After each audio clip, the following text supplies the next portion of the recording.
দেশ স্বাধীন হওয়ার পর যারাই রাষ্ট্র ক্ষমতায় গেছে জনগণের টাকা লুটপাট করেছে বলে অভিযোগ করেছে জামায়াতে ইসলামীর আমির ডক্টর শফিকুর রহমান। দেশ থেকে ২৮ লাখ কোটি টাকা পাচার করা হয়েছে উল্লেখ করে জামায়াত আমির বলেন, পাচারকারীদের শান্তিতে থাকতে দেওয়া হবে না। আগামী নির্বাচনে জনগণ ভোট দিয়ে জয়ী করলে এসব টাকা ফেরত আনার সব ব্যবস্থা করা হবে। নওগাঁয় নির্বাচনী জনসভায় তিনি এসব কথা বলেন। শহরের এটিএম মাঠে বক্তব্যে তিনি আরও বলেন, ভাতা নয়, কর্মসংস্থান সৃষ্টির মাধ্যমে যুব সমাজকে গড়ে তোলা হবে।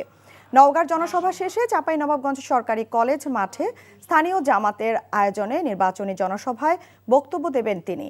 পরে রাজশাহীর গোদাগাড়ী, নাটোর, নবাব সিরাজউদ্দৌলা সরকারি কলেজ মাঠে বক্তব্য দেবেন তিনি।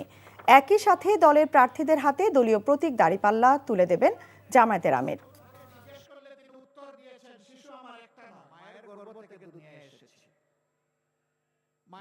বাংলাদেশে বিপুল সম্ভাবনা থাকা সত্ত্বেও অবহেলা, অযত্ন, অনাদর, দায়িত্বহীনতা এবং দুর্নীতির কারণে এই শিল্পের কোনো বিকাশ হয় নাই। এটাও হবে ইনশাআল্লাহ। ৫৪ বছরে বাংলাদেশ বারবার সুযোগ পেয়েছে।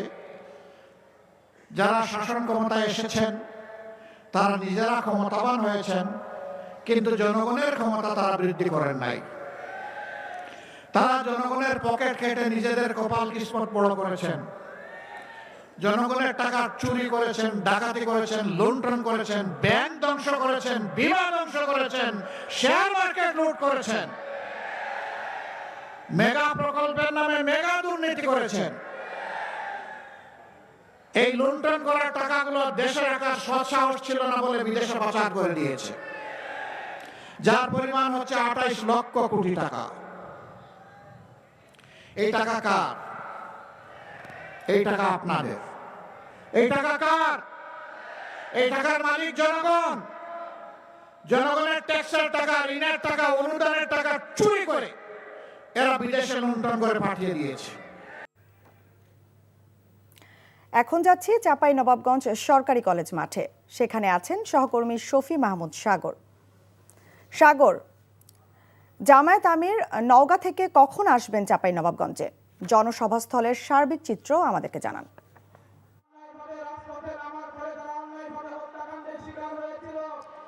তামান্না, আনুষ্ঠানিকভাবে এই চাঁপাইনবাবগঞ্জের নবাবগঞ্জ সরকারি কলেজ মাঠ প্রাঙ্গণে যে জনসভাটি হচ্ছে সেটিতে জামায়াত আমিরের আসার কথা রয়েছে 12টা 30 মিনিটে, যেটি তিনি নওগাঁর জনসমাবেশ করে তিনি এখানে আসবেন।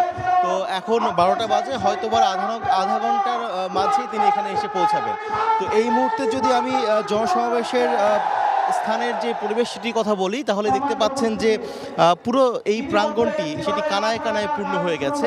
যদিও 12:30 নাগাদ জামায়াতের আমির ডাক্তার শফিকুর রহমানের এখানে আসার কথা, কিন্তু সকাল 9টা থেকেই এই অঞ্চলের এই জামাতের কর্মী সমর্থক যারা রয়েছেন তারা এসে এখানে অবস্থান নিয়েছেন এবং এখন দুপুর 12টা, প্রচণ্ড রোদ এবং উত্তাপ, তার মধ্যেও তারা প্রায় 2 ঘন্টার বেশি সময় ধরে ধৈর্য ধরে অপেক্ষায় আছেন, অধীর আগ্রহ নিয়ে আছেন কখন তাদের দলীয় প্রধান এখানে এসে পৌঁছাবেন সেই অপেক্ষায়। এই মুহূর্তে আমরা দেখতে পাচ্ছি যে মঞ্চে স্থানীয় জামাত নেতৃবৃন্দ যারা রয়েছেন তারা সেখানে বক্তব্য রাখছেন এবং তারা এই অঞ্চলের যে সকল সংকট রয়েছে, সমস্যা রয়েছে সেগুলোকে সবাইকে জানাচ্ছেন এবং তারা এটি বলছেন যে জামাত ইসলামী ক্ষমতায় আসলে এই সকল সমস্যার সমাধান তারা করবেন। এবং এই জনসভাস্থলের প্রাঙ্গণটিকে দুভাগে ভাগ করা হয়েছে, যেখানে এক অংশে পুরুষরা রয়েছেন এবং অন্য অংশে নারীরা রয়েছেন। তো প্রায় 10টার পরেই আসলে এই সমাগম স্থলটি পরিপূর্ণ হয়ে যায় এবং তারপরে গেট বন্ধ করে দেওয়া হয়। এই মুহূর্তে যারা আসলে এখানে জায়গা পাননি তারা আশেপাশের উঁচু উঁচু ভবনগুলোতে তারা বসে আছেন এবং আর হয়তোবা আধা ঘন্টা 1.5 ঘন্টার মধ্যেই এখানে প্রধান অতিথি হিসাবে জামাত আমির তিনি এখানে এসে তার বক্তব্য রাখবেন। তো এই ছিল এখানকার সমস্যা অবস্থা। তামান্না, জানছিলাম জামায়াতের জনসভার খবর।